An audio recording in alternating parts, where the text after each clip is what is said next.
On va prendre Matthieu 6, verset 33.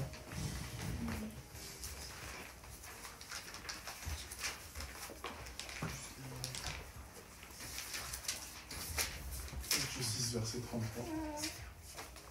Pardon. C'est pas fermé.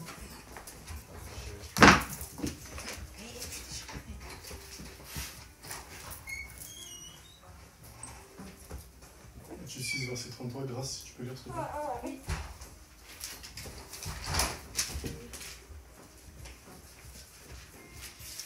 C'est Matthieu 6, verset 33. Ah, verset 33, oui.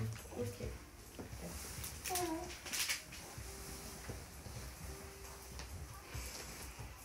Ah, c'est bon. Amen. Amen.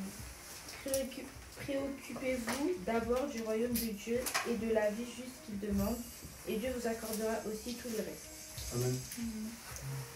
On va une autre version, s'il vous plaît. Je ne sais pas si c'est d'accord. Amen. Cherchez premièrement le royaume et la justice de Dieu, et toutes ces choses vous seront données par-dessus. Amen.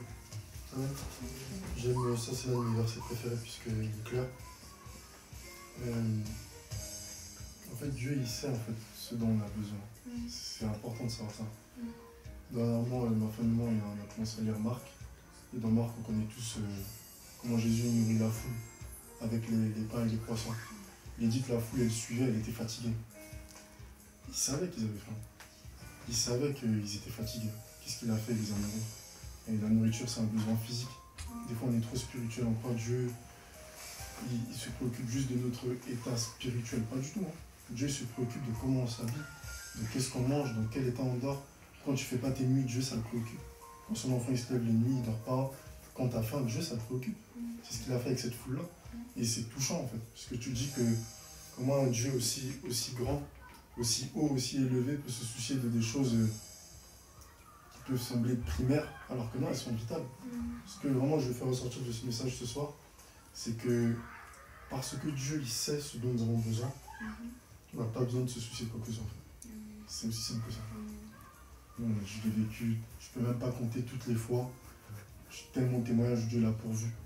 Tellement. Surtout un témoignage dans la dîme et les offrandes. Moi, avant, je ne donnais pas ma dîme, ou je la donnais en tout cas de manière irrégulière.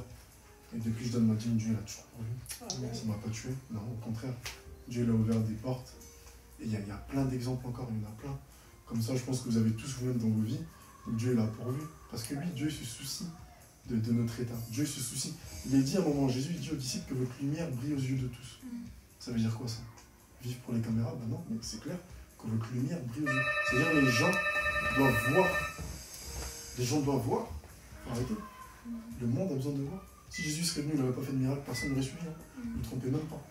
Il est dit, il n'avait rien pour plaire. Isaïe en parle. Jésus n'attirait même pas les regards. Vous croyez vraiment que si Jésus n'avait guéri personne, les gens n'auraient suivi? Jamais. Quand tu lis les évangiles, Jésus, là, il a guéri tellement de monde. Hein. Des fois, tu vois, même il résume, Jésus guérit une masse de fous. Il a guéri tellement de gens. Bien sûr que les gens suivaient. À un moment, Jésus guérit un lépreux. C'est-à-dire, non. T'imagines comme ça, tu vois, quelqu'un, il a des plaies sur lui, Jésus guérit, puis tu vois les plaies disparaître à l'œil nu comme ça. Tu vas le suivre. Donc Jésus, il est venu, il a guéri. Les gens, ils avaient besoin de voir. C'est pour ça qu'ils l'ont suivi. Donc c'est normal qu'ils disent que votre lumière brille aux yeux de tous. Dieu se soucie de nos témoignages. Il se soucie de ton état. Il se soucie de ton CDI, de ton salaire, de tes charges. Dieu s'en fout pas. Mais, c'est là pourquoi j'ai fait tout ce tour-là, parce qu'il ne s'en fout pas, parce qu'il le sait, toi, du coup, toutes ces choses-là, ne les fais pas passer avant lui. Cette foule-là, elle a suivi Jésus, elle ne s'est pas souciée de ce qu'on va manger. Hein. On dit c'est des gens, ils suivaient Jésus à des kilomètres, ils partaient de chez eux à pied, en plus avant c'était à pied. Eux, ils partaient à des kilomètres, peut-être même à 1-2 journées de chez eux, vous savez avant comment ils marchaient dans la nuit. Donc ils étaient loin de chez eux, ils n'avaient même pas à manger, ils suivaient Jésus comme ça. C'est-à-dire ils s'étaient oubliés. Ils avaient oublié leur état, ils avaient oublié leur faim, ils avaient tout oublié. Ils ont juste suivi Jésus. C'est ce que Jésus attend de toi et moi. Et si tu suis Jésus en regardant derrière toi, je ne l'ai pas dit non plus, c'est pourquoi quand les apôtres ont suivi Jésus, il a dit, mais c'est tout. Il a dit, celui qui perdra sa vie pour moi la retrouvera. Perdre sa vie, c'est pas là tout de suite, tu vas vendre ta maison, tu vas vivre dehors, comme Jean-Baptiste, tu vas aller dans le désert à manger des insectes. Non, c'est pas ça, perdre sa vie, c'est pas juste ça. C'est aussi une part de perdre sa vie. Mais perdre sa vie, c'est s'oublier. C'est ça, perdre sa vie. Perdre sa vie, c'est s'oublier. Niveau financier, tu t'es oublié, c'est d'abord Dieu. Il est dit, on est né pour servir. C'est-à-dire, tout ce que je fais là, c'est pour Dieu. C'est ça, perdre sa vie. Sinon, c'est quoi, perdre sa vie? Je me suis complètement oublié. Je me suis zappé et je fais tout pour Dieu. C'est ça, perdre sa vie. Combien d'entre nous faisons ça aujourd'hui? C'est des questions qu'on doit se poser. Amen. Donc, l'heure est arrivée. Ce moment, Dieu s'est vraiment manifesté. J'aimerais vraiment qu'on reparle de ce moment en sachant qu'on doit mettre Dieu en premier. Parce que tout le reste là, il sait déjà. Il n'y a rien que tu vas apprendre à Dieu. Tu ne vas rien apprendre du tout comme toi. C'est lui qui t'a créé.